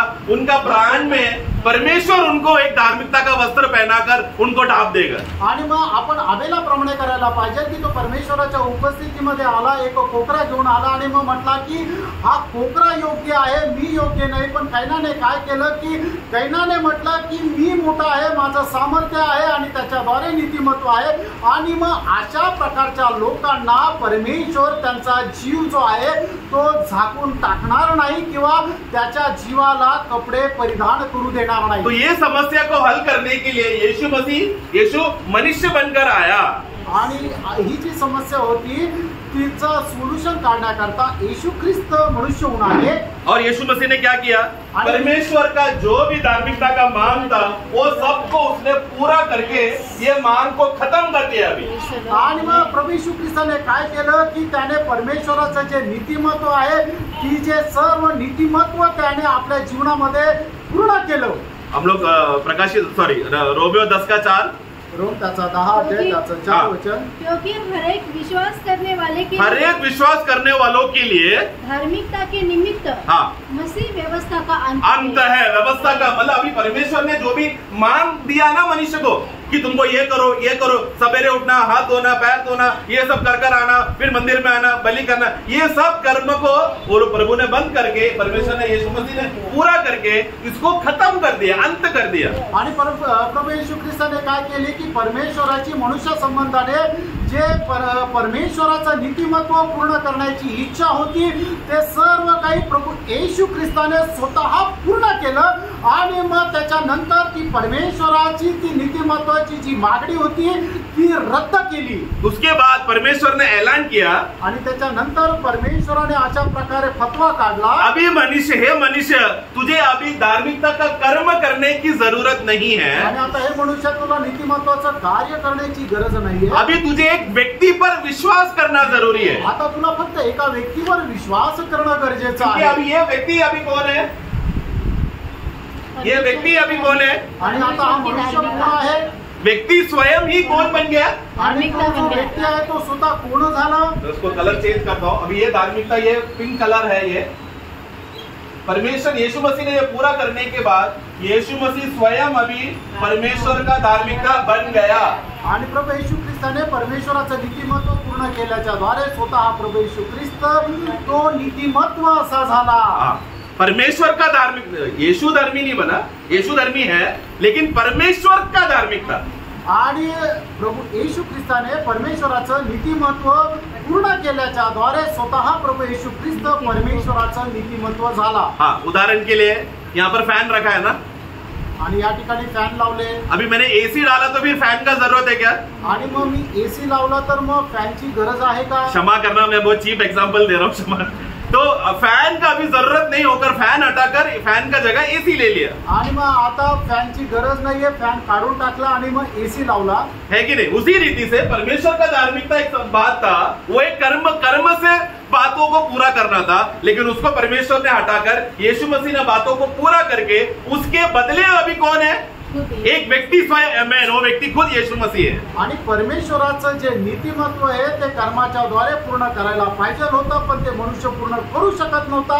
म्हणूनच प्रभू येशू ख्रिस्ताने आपल्या शरीरामध्ये राहून ते परमेश्वराचं नीतिमत्व जे आहे ते पूर्ण केलं। म्हणूनच आता परमेश्वराचं नीतिमत्व कोण आहे? तो स्वतः प्रभू येशू ख्रिस्त आहे। आमेन। अभी वो एक कर्म नहीं, वो एक व्यक्ति है। आणि तो एक काम नाहीये, तर तो एक व्यक्ति आहे। लेकिन आप लोग को एक बात मैं पूछना चाहता हूँ, आप लोगों को याद रहेगा, हर एक व्यक्ति जब भी धार्मिकता का काम करेगा, वो धार्मिकता वो व्यक्ति के लिए भी गिना जाता है। आणि मग प्रत्येक मनुष्य ज्या वेळेला नीतिमत्वाचं काम करतो ते नीतिमत्वाचं कार्य त्याने केलं आहे असं मोजल्या जातं। ऐसा यीशु मसीह ने जब इस दुनिया में जीते समय में उन्होंने भी खुद का वो धार्मिकता को खुद के नाम में उन्होंने स्थापना किया, उसी को कहते हैं मसीह का धार्मिकता। आणि मग तसंच प्रभू येशू ख्रिस्ताने या जगामध्ये राहत असताना जे परमेश्वराचं नीतिमत्वाचं कार्य केलं त्याला म्हटलं जातं येशू ख्रिस्ताचं नीतिमत्व। ये दोनों अलग अलग बातें हैं। परमेश्वर का धार्मिकता अलग है, मसीह का धार्मिकता अलग है। आणि परमेश्वराचं नीतिमत्व वेगळं आहे आणि येशू ख्रिस्ताचं नीतिमत्व वेगळं आहे। मैं आपको एक सवाल पूछना चाहता हूँ। एक प्रश्न विचारू इच्छितो। जिस दिन हमारा नया जन्म हुआ आणि ज्या वेळेला आपला नवा जन्म झाला, हम लोग धर्मी हो गए ना, आपण नीतिमान झालो, कौन सा धार्मिकता हमारे अंदर आया? आणि आपल्यामध्ये कोणतं नीतिमत्व आलं? श्योर है क्या? ऐसे एक भी वाक्य नहीं है, असं एकही वचन नाहीये। दूसरा कोरिंथी 5:21 पढ़ो। दुसरे कोरिंथीकराचं पत्र 5:21 वचन वाचा। जो पाप से आज्ञा था, हाँ, उसी को उसने हमारे लिए पाप ठहराया। हाँ, यीशु मसीह को हमारे लिए पाप ठहराया कि हम उसमें होकर, उसमें हम यीशु मसीह में होकर परमेश्वर की धार्मिकता, किसकी धार्मिकता? परमेश्वर की धार्मिकता, मसीह का धार्मिकता लिखा है क्या? आणि ख्रिस्ताचे नीतिमत्व असं लिहिलंय का? जो कोई भी यीशु मसीह पर विश्वास करेगा, आणि जो कोणी प्रभू येशू ख्रिस्तावर विश्वास तो करेल, परमेश्वर क्या देख रहा है? आणि त्या ठिकाणी परमेश्वर काय पाहत कि आहे? वो व्यक्ति अभी मसीह में आ गया है आणि तो मनुष्य आता ख्रिस्तामध्ये आला और वो व्यक्ति के अंदर परमेश्वर का धार्मिकता आ गया है। आणि त्या व्यक्तीमध्ये परमेश्वराचं नीतिमत्व आलंय। मतलब ये व्यक्ति अभी कहाँ पर है? आणि हा मनुष्य आता कुठे आहे? तो अभी हमारे अंदर जो ये सेल्फ धार्मिकता है वो हटकर अभी क्या हो गया? अभी परमेश्वर का धार्मिकता हो गया। आणि आपण प्रभूचा स्वीकार करण्याच्या अगोदर आपण करणारे जे काम होतं ते आपले स्वतःचं नीतिमत्व होतं, पण आपण प्रभूचा स्वीकार केल्यानंतर आपल्यामध्ये मग काय आलं? तर परमेश्वराचं नीतिमत्व आलं। अभी वो व्यक्ति प्रतिदिन प्रभु के आगमन आने तक वो क्या करना है? एक पवित्र जीवन, निष्कलंक जीवन, वचन के अनुसार का जीवन, आत्मा का समर्पण का जीवन, ऐसा जैसा जैसा वो जीते रहेगा उतना उतना उसका स्वयं का धार्मिकता मिटते जाएगा।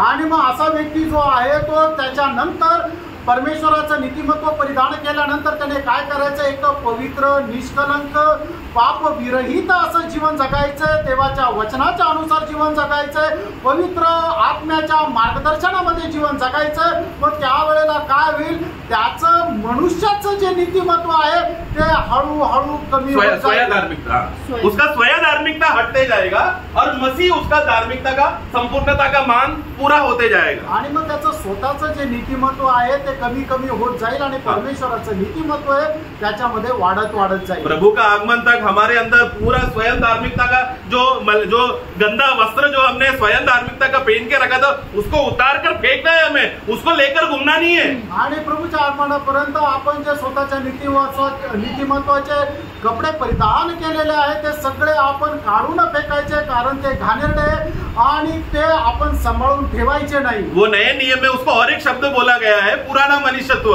आणि त्याला नवीन करारामध्ये अजून एक शब्द बोललेला आहे की नवीन मनुष्यत्व नहीं, पुराना हमारा जुना मनुष्य। हाँ, पुराना मनुष्य को क्या करना, आणि जुना जो मनुष्य त्याला काय करायचंय, कपड़ा जैसा बोल रहा है ना, उतार कर डालो और मसीह को पहन लो। आणि मग आपण आपला जुना मनुष्य जो आहे तो उतरून टाकायचा आहे आणि ख्रिस्ताला परिधान करायचे। जितना जितना हम लोग अपना स्वयं में हमारे शारीरिक कर्मों में हम लोग आश्रय करेंगे उतना उतना हमारा पुराना मनुष्य बल पाते जाएगा, लेकिन ऐसा नहीं होना है। जितना जितना हम लोग अपने स्वयं में शारीरिक बातों में दुनिया पर आश्रय करना, स्वयं पर प्रभु पर आश्रय ना करते हुए स्वयं पर आश्रय करेगा उतना हमारा पुराना मनुष्य का बल बढ़ते जाएगा। आणि जेवढे जास्त आपण आपल्या स्वतःच्या नीतिमत्वामध्ये राहून कार्य करू तेवढं जास्त आपला जुना मनुष्य जो आहे तो बल संपादन करत राहील। इसलिए पौलुस ने पहले चेतावनी दिया है, हमारा पुराना मनुष्य क्या करना, बाहरी मनुष्य प्रतिदिन कमजोर होते रहना है, और अंदरूनी मनुष्य जो मसीह में हमको धार्मिकता हमको वस्त्र मिला है, जो मसीह स्वयं है वो क्या होना चाहिए, अंदर ही अंदर बल होते जाना, बलवान होते जाना है। आणि म्हणून प्रेषित पौल अशा प्रकारे म्हणतो की आपला बाहेरील मनुष्य जो आहे तो क्षय पावत जायला पाहिजे आणि आपला आंतरिक मनुष्य की जो प्रभू येशू ख्रिस्त आपल्यामध्ये आहे तो बल संपादन करायला पाहिजे। हर एक मनुष्य जब वो विश्वासी लोग जब स्वर्ग में जाएंगे हर एक व्यक्ति को वो व्यक्ति का धार्मिकता प्रभु उनको प्रतिफल देगा। आणि मग ज्या वेळेला पवित्र लोक स्वर्गामध्ये जाईल त्यावेळेला प्रभु काय करेल की त्यांना नीतिमत्वाचं प्रतिफल देईल। हाँ, मतलब उन्होंने जो भी वो हमने जो रेवलेशन 19 का 8 में हमने पढ़ा ना, हर एक विश्वासी पवित्र संतों को उन लोगों को एक नया वस्त्र दिया गया। वो कौन सा वस्त्र था, उन लोगों का धार्मिकता का काम। आणि मग आपण प्रकटीकरण 19 अध्यायाच्या 8 वचनामध्ये बघितलं ना की प्रत्येक पवित्र भक्त हे त्यांना एक नवीन वस्त्र देण्यात आले आणि ते नवीन वस्त्र म्हणजे काय आहे की पवित्र लोकांचे नीतिमत्वाचे कार्य। वो क्या है, उस दिन का विवाह का वस्त्र है वो, आणि त्या वेळेला ते त्यांचे लग्नाचे वस्त्र आहे। वो वस्त्र के अंदर हर एक विश्वासी का नया नाम लिखा रहता है आणि त्या वस्त्रामध्ये प्रत्येक विश्वासणाऱ्याचं नवीन नाव लिहिलं जातं। वो वस्त्र हम दूसरों को दे सकते हैं क्या? आणि ते वस्त्र आपण दुसऱ्याला देऊ शकतो का? नहीं ना, नाही। श्योर है ना? खरं आहे ना? यस, नहीं दे सकते, नाही देऊ शकत। उसी रीति से मसीह ने जो अपना धार्मिकता खुद का, ये मसीह का धार्मिकता है, ये दूसरों को देने के लिए नहीं है, ये यीशु मसीह का स्वयं का है। आणि त्याचप्रमाणे प्रभू येशू ख्रिस्ताचं जे नीतिमत्व आहे ते दुसऱ्याला देण्याकरता नाहीये तर ते त्याचं स्वतःच आहे। लेकिन यीशु मसीह ये कमाने के लिए क्या पूरा किया, परमेश्वर के द्वारा। हाँ, ये किसके लिए है, जो भी विश्वास करने वालों के लिए।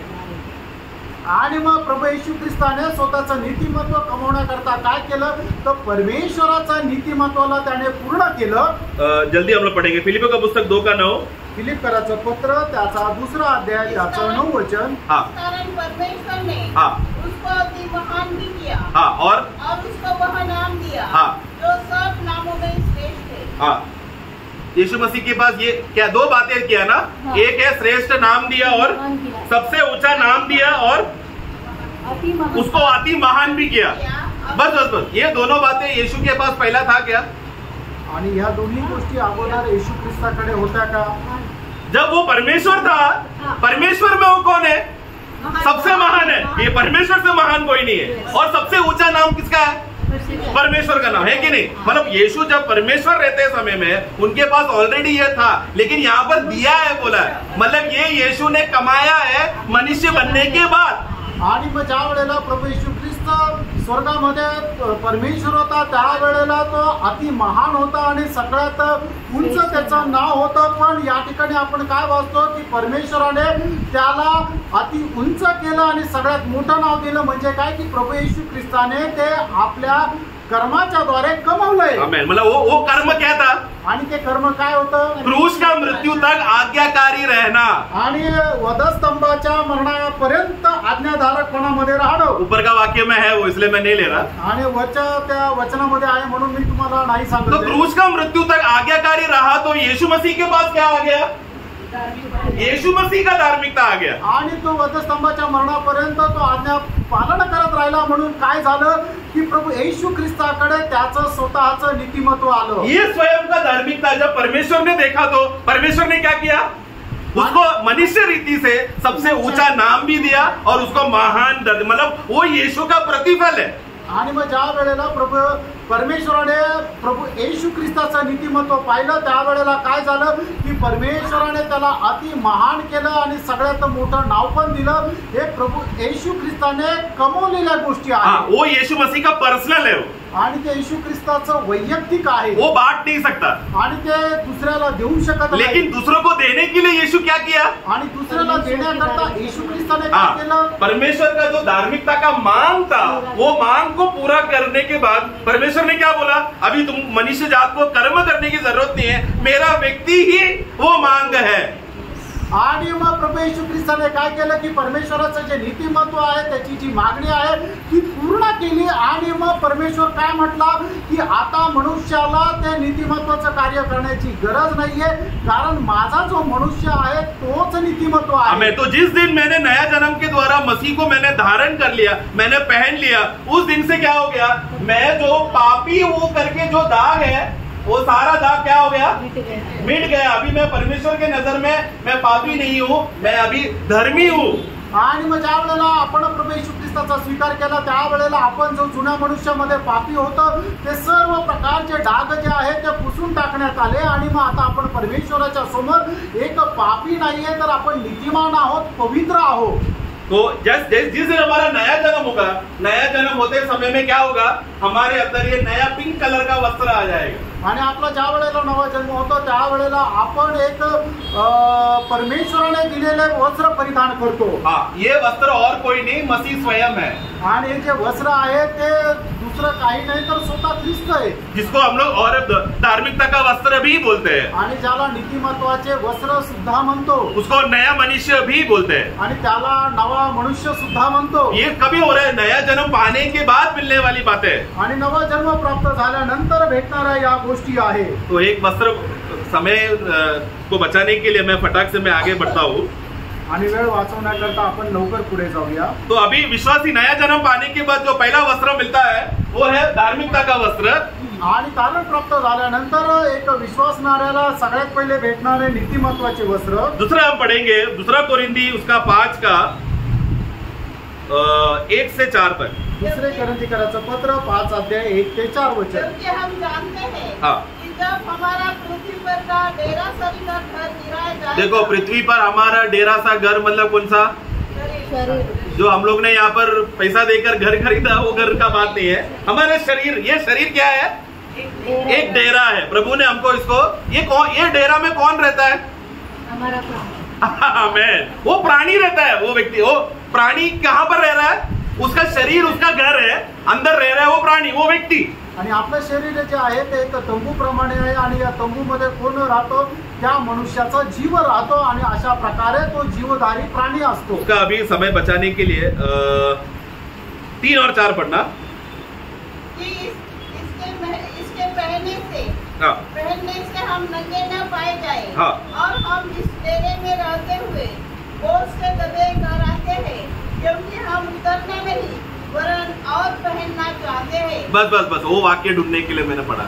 अभी हम लोग क्या करने वाले हैं, उतारने वाले नहीं है, बल्कि और एक वस्त्र पहनने वाले हैं. उसके ऊपर अभी क्या होगा, ये कौन सा वस्त्र है,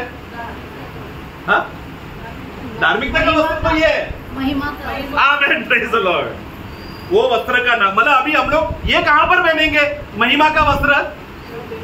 हम ये शरीर निकल, यीशु मसीह जब रैप्चर होगा, हम सबको उठा लिया, तुरही फूकी जाएगी, तब हम लोग पलक झपकते ही बदल जाएंगे. क्या बदलेंगे, मतलब हमारा क्या बदल रहा है, तभी हमारा शरीर बदल रहा है. आणि ज्या वेळेला प्रभूचं आगमन होईल त्यावेळेला आपण रूपांतर होऊन बदलून जाऊ. त्यावेळेला जसं फिलिप्पियराचं पत्र 3 अध्याय 21 वचन सांगतं की आपलं हे जे दीनहीन शरीर जे आहे ते प्रभू येशू ख्रिस्ताच्या गौरवाप्रमाणे रूपांतरित होऊन जाऊ. म्हणजे आपण काय आहे की तो गौरव परिधान करू. आमेन. महिमा एक वस्त्र के समान है आणि गौरव जे आहे ते एका कपड्याप्रमाणे आहे. यही महिमा का वस्त्र स्वर्गदूत लोग भी पहनते हैं. आणि हेच गौरवाचे कपडे जे आहे ते स्वर्गदूत सुद्धा परिधान करतात. फटाक से पढ़ेंगे मत्ती का पुस्तक, ताकि डाउट कंफ्यूजन ना रहे इसके लिए. उसका मत्ती 28 का 3 पढ़ना. मत्ती 28 अध्याय 3 वचन. उसका रूप बिजली का सा और उसका वस्त्र पाले के समान उज्जवल. देखो उसका वस्त्र बोला है. स्वर्गदूत लोग वस्त्र पहनते हैं क्या? मतलब वो जो चमक है, जो महिमा है, वो क्या है? मानो एक वस्त्र के समान पहना हुआ दशा को कहते हैं, उसी को कहते हैं महिमा. आणि मग स्वर्गदूताने काही कपडे परिधान केले आहे का? नाही. तर स्वर्गदूताचा जो गौरव आहे तो एकदम पांढऱ्या शुभ्र बर्फाप्रमाणे चमकेल. अभी यहाँ तक कि पिता परमेश्वर के बारे में भी एक बात वर्णन किया है. आणि पिता परमेश्वरा संबंधाने सुद्धा एक गोष्ट सांगितलेली आहे. दानियल का पुस्तक, दानियल उसका 7 का 9 पढ़ना. दानियल 7 अध्याय 9 वचन. मैंने देखते देखते अंत में क्या देखा कि सिंहासन रखे गए और कोई अति प्राचीन विराजमान हुआ. उसका वस्त्र हिम सा उजला. देखो अति प्राचीन व्यक्ति, यहाँ ये पिता परमेश्वर के बारे में कहा गया. उन्होंने भी क्या पहना है? पहना है वस्त्र पहना. वो भी क्या है? महिमा है. वो महिमा को, तेजस को, कोई चमक को देख नहीं सकता, लेकिन लेखक जब वर्णन करता है वो लोग ऐसा वर्णन कर रहे हैं मानो वो लोग ने कुछ चमकने वाला वस्त्र पहना है. मतलब वो एक धारण करने वाली बात है. आणि या ठिकाणी अति प्राचीन म्हणून ज्याचा संबोधित केलेला आहे तो स्वतः पिता परमेश्वर आहे. आणि त्याने सुद्धा परिधान केलेलं आहे. ते परिधान काय केलेलं आहे? तर त्याने त्या गौरवाला परिधान केलेलं आहे. उसके नीचे का वाक्य पढ़ेंगे तो वहां पर एक और मनुष्य उस प्राचीन मनुष्य के पास आ रहा है. वो है मनुष्य का पुत्र, वो है यीशु मसीह. तो प्राचीन मनुष्य यीशु मसीह को सारा अधिकार दे रहा है वहां पर. आणि मग या ठिकाणी 8व्या वचनामध्ये पाहतो की अजून एक मनुष्य त्याच्याजवळ येतो आणि हा जो प्राचीन मनुष्य पिता परमेश्वर है तो सगळा अधिकार त्या प्रभु यीशु ख्रिस्ताला देतो. तो मैं इसके लिए मैं ये क्यों वाक्य लिया, क्योंकि पिता, वो प्राचीन मनुष्य पिता है और फिर नीचे यीशु मसीह आ रहा है करके दिखाने के लिए वो वाक्य लिया. आणि हे वचन का सांगितलं की तो प्राचीन मनुष्य पिता परमेश्वर आहे. हाँ, अभी फटाक से 1 कोरिन्थी 15 अध्याय उसका 53 पढ़ेंगे. पहिले कोरिन्थीकराचं पत्र त्याचा 15 अध्याय त्याचं 53 वचन. आवश्यक है कि यह नाशवान देह अविनाश को पहन ले और यह देखो पहन ले. हाँ, और मरणहार देह अमरता को पहन ले. तो वो क्या होने वाला है अभी हम लोग का? ये वस्त्र जितने भी लोगों का नया जन्म हो गया है, जिन जिन लोगों को मसीह जो वस्त्र, पिंक कलर का वस्त्र है ना, जो धार्मिकता का वस्त्र है, जो नया मनुष्यत्व है, वो जितने भी लोगों ने इसको पहना है पिंक वस्त्र, उनको ऑटोमेटिकली रूपांतर होने के टाइम में फ्री में मिलने वाला ब्लू कलर का या महिमा का वस्त्र है वो. आणि मग ज्यांचं कोणाचं तारण झालेलं आहे, जो नवा मनुष्य बनलेला आहे, त्यांनी काय केलेलं आहे ते प्रभू येशू ख्रिस्ताला परिधान केलेलं आहे. आणि त्यांचे जे नाश होणारे जे कपडे आहेत ते काढून टाकलेले आहे आणि गौरवयुक्त जे आहे ते कपडे परिधान केलेले आहे. आणि मग ज्या वेळेला ते प्रभू येशू ख्रिस्तासोबत जातील त्यावेळेला काय आहे की तो गौरव जो आहे तो परिधान करतील. एक बस 5 मिनट में लेकर मैं खत्म कर रहा हूँ, क्षमा करना समय ज्यादा लेने के लिए. एक और वस्त्र अभी बाकी है. अजून एक वस्त्र बाकी आहे. वो कौन सा वस्त्र रहेगा? आणि ते कुठले वस्त्र राहतील? उसको कहते हैं विवाह का वस्त्र. आणि त्याला म्हटलं जातं लग्नाचे वस्त्र. हमने वो शुरुआत में हमने ऑलरेडी वो पढ़ा है. प्रकाशित वाक्य 19 का 8 में हमने पढ़ा. प्रकटीकरण 19 अध्याय त्याचं 8 वचन आपण उसका 7 और 8 पढ़ेंगे थोड़ा क्लियरिटी के लिए. 7 आणि 8 वचन वाचा. आओ हम आनंदित और मगन हो. ये कौन बोलने वाला है? आओ हम लोग आनंदित और मगन हो और उसकी स्तुति करें. हाँ, क्योंकि मेमने का विवाह आप पहुंचा. हाँ, ये ऊपर का स्वर्गदूत लोग चिल्ला के बोल रहा है कि कौन आया है अभी? परमेश्वर, यीशु मसीह का दुल्हन तैयार होकर वो आ गई है. दुल्हन वहां पर इंग्लिश में पत्नी लिखा है, तो पत्नी तैयार होकर आ चुकी है. आणि मग या ठिकाणी स्वर्गदूत काय म्हणतात की प्रभू येशू ख्रिस्ताची वधू तयार होऊन आलेली आहे. आगे, और उसकी दुल्हन ने अपने आप को तैयार कर लिया है. हाँ, तैयार कर लिया है. उसको शुद्ध और चमकदार महिमामंडित पहनने का अधिकार दिया है. देखो, पहनने का अधिकार दिया, मतलब ये पहला पहनी थी क्या? ये कभी पहना? शादी के टाइम. विवाह, प्रेज द लॉर्ड. विवाह के दिन में प्रभु क्या कर रहा है? मंडली के लिए एक नया एक तेजस में एक विवाह वस्त्र जिसको हम बोल सकते हैं, विवाह वस्त्र वो व्यक्ती को पहनाया जाएगा. आणि मग मंडळी जी प्रभू येशू ख्रिस्ताची पत्नी तिने अगोदर हे गौरवयुक्त असे ते कपडे परिधान केलेले होते का? तर नाही. तर लग्नाच्या वेळेला तिला ते वस्त्र परिधान करण्याकरता दिले जातील. अलग अलग वस्त्र मालूम पड़ गया ना. आणि आता वेगवेगळे जे कपडे आहेत ते तुम्हाला समजले ना. एक वस्त्र का खासियत है, आणि या लग्नाचे जे कपडे आहेत त्याचं एक वैशिष्ट्य आहे. ये येलो कलर का विवाह वस्त्र सभी नया जन्म पाया हुआ विश्वासी को मिलेगा क्या? आणि मग या ठिकाणी सांगितलेले जे लग्नाचे वस्त्र आहे ते प्रत्येक नवा जन्म प्राप्त झालेल्या विश्वासणाऱ्याला भेटेल का?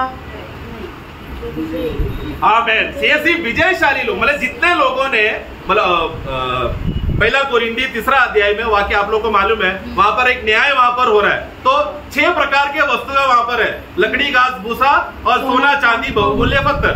ये लेकर प्रभु हर एक विश्वासी लोगों का ये धार्मिकता का वस्त्र के ऊपर प्रभु क्या करेगा? न्याय करेगा.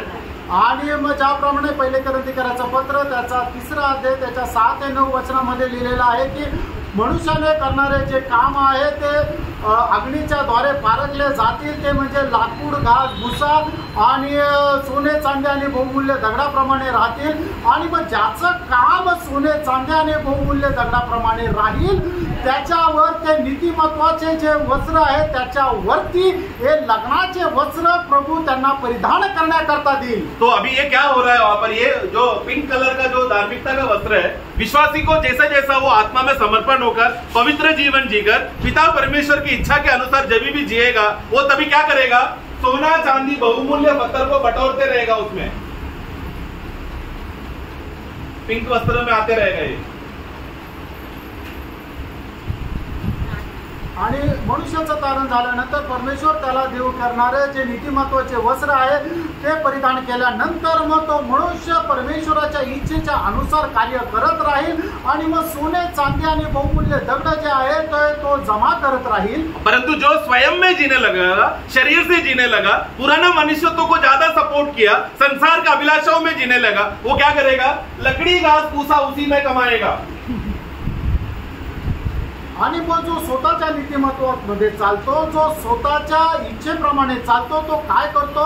तो आपल्याकरता लाकूड, घास आणि भुसा जो आहे तो एकत्र करत राहतो. और न्याय के दिन में हर एक विश्वासी को प्रभू एकत्र कर आग से ताका जाएगा. आणि मग आग से मतलब न्याय किया जाएगा. आणि न्यायाच्या दिवसामध्ये काय होईल की परमेश्वर सर्व लोकांना एकत्र आणून त्यांनी करणारे जे काम आहे ते अग्नीच्या द्वारे पारखले जातील. तो जो विश्वासी को सोना, चांदी और बहुमूल्य पत्थर से उसने कमा कर प्रभु का आगमन तक समर्पण होकर जीते लगा, उसको क्या मिलेगा? उसका काम जलेगा नहीं बल्कि प्रतिफल मिलेगा. आणि मग जो कोणी आपल्या जीवनामध्ये प्रभूच्या इच्छेप्रमाणे जीवन जगत कार्य करतो तो सोने, चांदी आणि बहुमूल्य दगड अशा प्रकारे ते गोळा करत राहतो. आणि मग ज्या वेळेला अग्नीच्या द्वारे त्याची परीक्षा केली जाईल त्यावेळेला त्याचं काम नष्ट होणार नाही. तो प्रतिफल क्या है? विवाह का वस्त्र. आणि मग त्याला मिळणारं प्रतिफळ काय आहे? तर लग्नाचे वस्त्र. परंतु ये धार्मिकता के वस्त्र के ऊपर मैंने लकड़ी, घास, भूसा को अगर मैंने कमाने लगा, न्याय के दिन जब प्रभु उसको न्याय करेगा वो काम पूरा जल जाएगा, परंतु वो व्यक्ति बच जाएगा. क्यों बचेगा? परमेश्वर की धार्मिकता. हाँ, क्योंकि ये पिंक वस्त्र पहना है इसके लिए. परमेश्वर का मसीह जो उसका धार्मिकता का वस्त्र है, मसीह जो उसका धार्मिकता उसका नया जन्म हो गया, इसके लिए पिंक वस्त्र कभी जलेगा नहीं. लेकिन उसमें काम जो बटोरे थे वो सब जल जाएंगे, लकड़ी, घास, भूसा. आणि म्हणून ज्या वेळेला मनुष्याचं तारण होतं त्यावेळेला तो नीतिमत्वाचे वस्त्र परिधान करतो. आणि त्याच्यानंतर तो करणारे जे काम आहे ते स्वतःमध्ये राहून जर केले तर ते काम लाकूड, घास आणि भुसा राहील. आणि मग ज्या वेळेला परीक्षा केली जाईल, त्या न्याय केला जाईल, त्यावेळेला ते सर्व करणारे जे काम आहे ते नष्ट होऊन जातील. आणि मग त्याच्यामध्ये काय राहील की फक्त ते नीतिमत्वाचे वस्त्र राहतील. त्याचा नाश नाही होणार. कारण का? की त्याचं तारण झालेलं आहे म्हणून त्याचा नाश होणार नाही, पण त्याला प्रतिफळ काही भेटणार नाही. तो पौलुस जैसे व्यक्ति लोग जब प्रभु उनको न्याय करेगा, जब उनको महिमा का वस्त्र जब पहनाया जाएगा, क्योंकि उन लोग ने सोना चांदी ज्यादा कमाया बोलकर वो महिमा वस्त्र का चमक भी ज्यादा बढ़ेगा उसमें. आणि मग पौल असे जे बायबलमध्ये दिलेले जे चांगले प्रभूचे दास आहे त्यावेळेला त्यांचा न्याय होईल, त्यावेळेला त्यांनी कमवलेले सोनं चांदी आणि बहुमूल्य दगड आहे त्याची चमक अधिक राहील. और जिसने जिसने जैसा काम किया उसके हिसाब से उसका चमक और तेजस बढ़ते जाएगा. आणि लोक त्यांनी केलेल्या कामाच्या अनुसार त्यांचा जो प्रकाश आहे तो अधिक चमकत राहील. लेकिन जिनका काम जल गया, कुछ भी नहीं है प्रतिफल के लिए देने के लिए, उनका क्या कितना चमक रहेगा? आणि मग ज्यांचं काम जळून गेलं त्यांना प्रतिफळ देण्याकरता काय राहील? उनका चमक नहीं रहेगा. त्यांची चमक नाही. लेकिन क्योंकि वो नया जन्म हो गया बोलकर वस्त्र उसको मिले, क्योंकि रूपांतर होगा तो शारीरिक वस्त्र तो पहनना ही पड़ेगा, लेकिन उसमें चमक नहीं रहेगा. आणि मग त्यांचा नवीन जन्म झाला म्हणून काय आहे की त्यांचे कुठल्याही प्रकारची चमक राहणार नाही, कारण त्यांनी केलेलं काम जे आहे ते पूर्णपणे जळून जाईल. और जयवंत लोगों को ही खाली विवाह वस्त्र दे, जब वो देखेगा कि जयवंत लोग विवाह वस्त्र पहनकर जा रहे हैं, तब वो बाहर खड़े खड़े रोते लज्जित होकर, अरे काश मैं भी थोड़ा और समय लेकर सोना चांदी कमाया होता, बहुमूल्य पत्थर इकट्ठा किया होता, कम से कम मैं अंदर विवाह में तो रहता, बाहर नहीं रुकता. आणि मग ज्यांचे काम सोने चांदी आणि बहुमूल्य दगडाप्रमाणे आहे त्याला लग्नाचे वस्त्र परिधान करण्याकरता जातील, आणि ज्या वेळेला ते लग्नासाठी प्रवेश करतील त्यावेळेला ज्याला हे वस्त्र नाही मिळालेले त्यावेळेला तो दुःखी आणि निराश होईल की मी सुद्धा थोडासा चांगला प्रयत्न केला असता तर हे कपडे मलाही भेटले असते. वो विश्वासी का हालत ऐसा है कि परमेश्वर उसको नरक में भी डाल नहीं सकता, विवाह का दिन उसको न्योता देकर बुला भी नहीं सकता, बीच में फंस गया. आणि मग त्या विश्वासणाऱ्याची परिस्थिती अशी राहील की प्रभू त्यांना नरकामध्ये सुद्धा नाही टाकू शकत आणि लग्नाकरता सुद्धा आमंत्रित नाही करू शकत, तो मध्येच अडकला. क्योंकि वो अयोग्य हो गया, मतलब प्रतिफल के लिए उसके पास प्रभु को देने के लिए कुछ नहीं है. आणि त्याला प्रतिफल देण्याकरता परमेश्वराकडे काही नाही. लेकिन प्रभु का इसलिए प्रिय हम लोग अभी जितना भी समय हमको मिला है, हमारे पास जो धार्मिकता का वस्त्र है जो प्रभु में मसीह को जिस दिन हमने पहन लिया, नया जन्म के द्वारा हमको मिला, आज हमारा लक्ष्य यही है कि इसमें हम लोग आत्मा के अनुसार नियंत्रित होकर प्रभु की उपस्थिति में एक पवित्र जीवन निष्कलंक जीते हुए सोना चांदी बहुमूल्य पत्थर को बटोरते रहे, एकत्र करते रहे. आणि म्हणूनच तारणाच्या द्वारे आपल्याला मिळालेले नीतिमत्वाचे वस्त्र प्रभूने आपल्याला दिलेले आहे, आणि त्या नीतिमत्वाचे वस्त्र परिधान करून आपण परमेश्वराची इच्छा पूर्ण करत आत्म्याच्या अनुसार जीवन जगत, वचनाच्या अनुसार जीवन जगत, ते सोने चांदी आणि बहुमूल्य दगड आपल्या करता गोळा करत राहू. आने वाला आएगा, देर नहीं करेगा. आणि येणारा येईल आणि उशीर लावणार नाही. आने का टाइम में उसके हाथ में प्रतिफल भी रहेगा ना, आणि येताना त्याच्या हातामध्ये आपल्या करता प्रतिफल पण राहील. प्रभु को मालूम है कितने विश्वासी लोग जयवंत होकर विवाह का वस्त्र पहनने लायक योग्य हो गए करके प्रभु ये जानेगा उस दिन. लेकिन हमको मालूम पड़ेगा, प्रभु जानता है लेकिन हमको मालूम पड़ेगा. आणि मग त्यावेळेला आपल्याला समजेल की किती लोक त्या लग्नाचे वस्त्र परिधान करून त्या लग्नाच्या सोहळ्यामध्ये प्रवेश करतील. प्रियो, इसलिए और ये मत सोचना कि मैं विवाह में नहीं जाएगा चलेगा, कम से कम मैं स्वर्ग में पहुंच जाऊंगा, ऐसा गलत फहमी में नहीं रहना. प्रियो, पौलुस क्या कहता है, तुम दौड़ रहे हो तो ऐसा दौड़ो मानो कि तुम प्रतिफल पाने के लिए दौड़ रहे हो. आणि मग असा कोणीही विचार करू नये की मला जर त्या लग्नामध्ये प्रवेश करायची संधी नाही भेटली तरी चालेल, मी वाचलो एवढं पुरेसं आहे. पण प्रेषित पौल काय म्हणतो की तुम्ही असे धावा की तुम्हाला बक्षीस मिळेल. 2 मिनट लेना चाहता हूँ. प्रभु ने एक उदाहरण दृष्टांत में प्रभु विवाह के बारे में एक दृष्टांत वहां पर बताया. आणि तो दृष्टांत सांगत असताना प्रभूने असं म्हटलं, जब ये विवाह का वस्त्र विवाह के समय में सारे यहूदी लोग मेहमान बनकर आएंगे. आणि ह्या लग्नाच्या वेळेला सर्व यहूदी लोक जे आहेत ते पाहुणे म्हणून येतील. तो मेहमान लोग को यहूदियों के रिवाज के अनुसार जब भी मेहमान आएगा, जिन जिन मेहमानों को इन्विटेशन दिया जाता है तुरंत उनको विवाह का वस्त्र भी उसमें दिया जाता है. आणि मग ज्या लोकांना आमंत्रण केलं जातं त्यांना विवाहाचे वस्त्र पण दिले जातात. तो परंतु एक व्यक्ति ने क्या किया, बिना वस्त्र का पहने आया. आणि मग लग्नाचे वस्त्र परिधान न करता तो लग्न सोहळ्यामध्ये आला. राजा ने क्या कहा, राजाने काय म्हटलं, हे मित्र, देखो दुश्मन भी नहीं है, मित्र. आणि हे मित्र, क्या हो गया, तेरा वस्त्र किधर है. आणि तुझे वस्त्र कुठे. वो शॉक हो गया, उसके पास जवाब नहीं है देने के लिए. आणि त्याच्याकडे उत्तर नाहीये देण्याकरता. वो लज्जा का अवस्था में है प्रियो. आणि तो एकदम लाजण्याच्या अवस्थेमध्ये आहे. वो यहूदियों का अवस्था है आणि ती यहूद्यांची अवस्था आहे. परंतु विश्वासी लोग तो जो जयवंत हुआ नहीं है वो तो अंदर ही नहीं आएगा. आणि विश्वासू लोक जे जयवंतने झाले त्या सोहळ्यामध्ये प्रवेशच नाही इतना करणार. बहुत वो लज्जा प्रियो सोच नहीं सकते, बहुत बड़ा लज्जा है. इसलिए गलत फहमी नहीं करना. हम लोग मानो ऐसा हमारा विश्वासी जीवन ऐसा होना है कि हम सब प्रतिफल पाने के लिए, मिरास पाने के लिए ही दौड़ रहे हैं. ऐसा सच्चे मन से हमें दौड़ना है. है प्रियो। आणि प्रियो आपण त्या धावेमध्ये अशा प्रकारे धावायचं की आपल्याला बक्षीस मिळावं। तो इसलिए पाप करके जी सकता हूँ, स्वर्ग में जाऊंगा, ऐसा गलतफहमी नहीं। सच्चा मन से पवित्र जीवन जीते हुए प्रभु का इच्छा के अनुसार आत्मा के नियंत्रण में जीने का यत्न करते रहे प्रियो। आणि म्हणून मी पापामध्ये जीवन जगलो तरी सुद्धा स्वर्गात जाईल म्हणून मी पाप करत राहावं असा विचार न करता तर आपण आत्म्याच्या अधीन राहून जीवन जगावं आणि ते प्रतिफळ प्राप्त करावं। मेरा प्रार्थना ये है कि हम सब लोग विवाह वस्त्र पहनकर वहां पर दिखाई रहे। आणि माझी प्रार्थना विनंती ही आहे की सगळ्यांनी ते कपडे परिधान करून त्या लग्न सोहळ्यामध्ये भेटावं। प्रभु हम सबको सहायता करे आणि प्रभू आपल्या सर्वांना सहाय्य करो। थँक्यू।